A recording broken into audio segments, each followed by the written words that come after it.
And as young people, I want to warn Mr. Raila Odinga. He has used young people since 1982, even trying to do a coup on a legitimate government. He is trying to do it in the 21st century. And as young people, we are telling him we are not ready to go that route, and we will not go that route. Therefore, I call upon all young people who are being purportedly associated with Azimio to come on this side of government. Let us have a discussion. There are grievances that they have. We have a team here of young people from the Kenya Kwanza government whom we can have a discussion on and see on the grievances they have. Mr. Raila Odinga and his Azimio team, they have been given an opportunity through the parliamentary bipartisan talks. And we are not begging Raila Odinga. It is about time now we are telling Raila, go back to the bipartisan talks with your team so that this country can move forward. We are tired of all these shenanigans of calling people to demonstration every day. And tomorrow, as our leader here said, let everyone come out and participate in the economic transformation of this country without fear, without any threats being vented on them. And because of that, we are telling Raila Odinga with your cronies, tafadhali, it is time now we call you out. And we are going to, even if it is possible from here today, we are going to report your notice of trying to disrupt the economy. I've said it very clear. And we have said it clearly that we are calling out on Mr. Raila Odinga and his cronies not to continue to use young people. He should write a good history for himself and legacy for himself. And if he wants his legacy to be remembered as someone who pioneered violence and chaos and anarchy, then that is what he's going to be remembered for. We want dignity for our young people. We want them to be respected, not to be used in demonstration to cause violence, to cause chaos. And we are calling him out. They have continued to use young people for far too long. And this time round, we are watching. And we are going to stop this madness. We cannot continue with the same patterns. We were done with the election. Election was over and we have the winner and we have the government in place. Let's give government in place time to implement its agenda. And we have said from tomorrow, if they persist, we have said, we are going to their homes and we will barricade those homes. Yes, yes, yes. Yes. We cannot continue like this. And we are giving that as a notice. They should be prepared to meet us there in their homes. Losing more than 25 young people in the demonstration when they had the opportunity to use the bipartisan talks to engage the government is too much. So they should be prepared. We are giving them a notice. We are writing the same notice to the police that we will mobilize our young people. They do not have the monopoly of violence. Yes. Yes. They should not think that we are just cowards.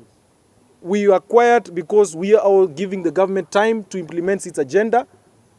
And we know they have the best interest of our young people because we have engaged them. And the government signed the charter with us in our reducible minimum that we give them. So let that be clear. And we are also saying that we don't want this politics of deceit and conmanship. They had the opportunity in the handshake government. They did not speak anything about the high cost of living. They were very quiet. Yes. They were very quiet. They didn't say anything. Today, just because the table has turned, they are now changing. They are saying, and it is on record, because the internet never forgets. They said so many things, including the Russia and Ukraine war. Jambo la kwanza ni wakati wa nominations ya vyama kwa wale ile list ya party list ya nominations. The people who are demonstrating ambayo ni Kalonzo Musyoka, Raila Amolo Odinga, Martha Karua, they nominated and appointed their sons and daughters to go to Yala and hii nomination seats ya MCS na wabunge. Ikifika wakati wa maandamano, they are using people from Eastlands, people from Kawangware, people from Mlolongo, people from Kitengela, people from Madare, people from Ruaraka, Korogosho, people from Kibera. We will not allow. If they are serious with this thing, let them leave hustlers to hustle with their jobs. Wacha tuende tufanye naye, wacha wafanye maandamano pia Karen na kwenda huko kwingine, waende wafanye Runda, waende wafanye huko Kileleshwa. Let them lead demonstration from their homes. But moving from Karen, mahali Raila Amolo anaishi, mpaka Kibera na kwenda Mlolongo is cunning to the hustlers. Let the people who have nothing, let them work.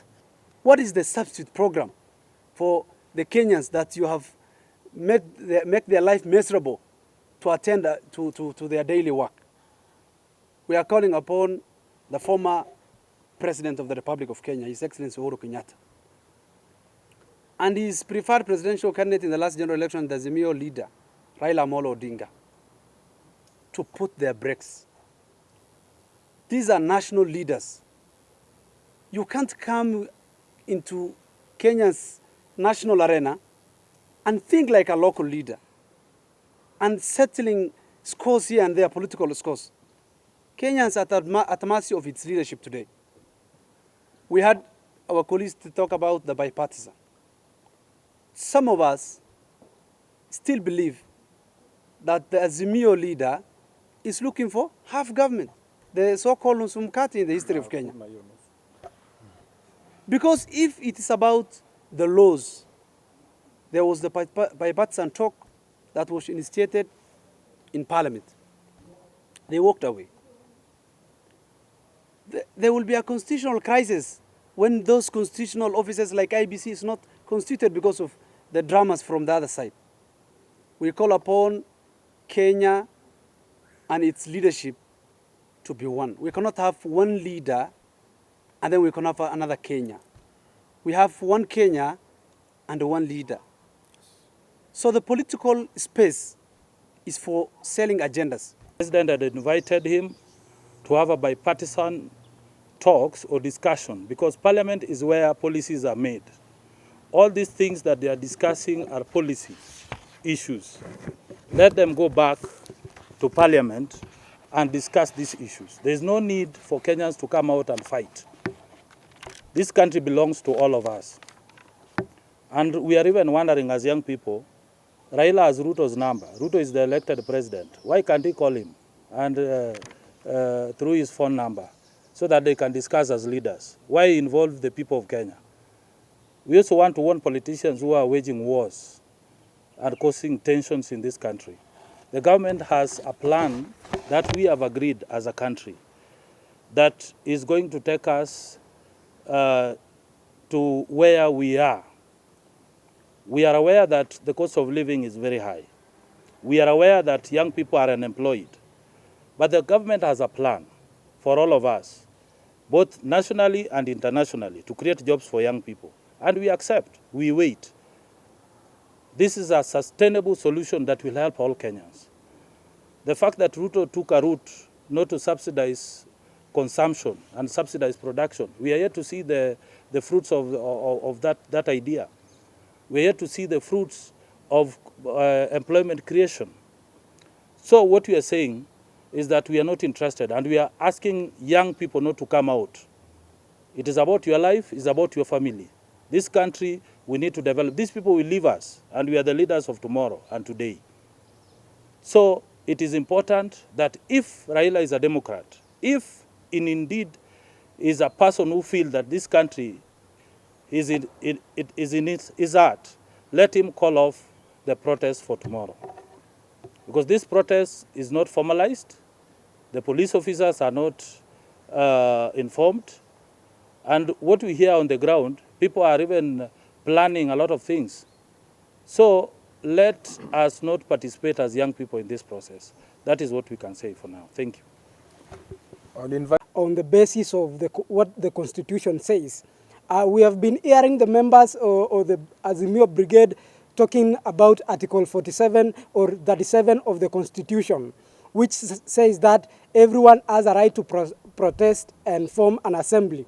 However, I want to mention very categorically and very clear that Article 37 of the Constitution is limited only to the extent that you are not going to use any form of weapon, any form of unlawful protest. It is not allowed, and we are sending a very strong warning to Azimio members of parliament and also to Raila Odinga and all those persons who are sending our youths out there that the government has the right to use all force and power to make sure that properties and people are not lost in the process. Thank you very much.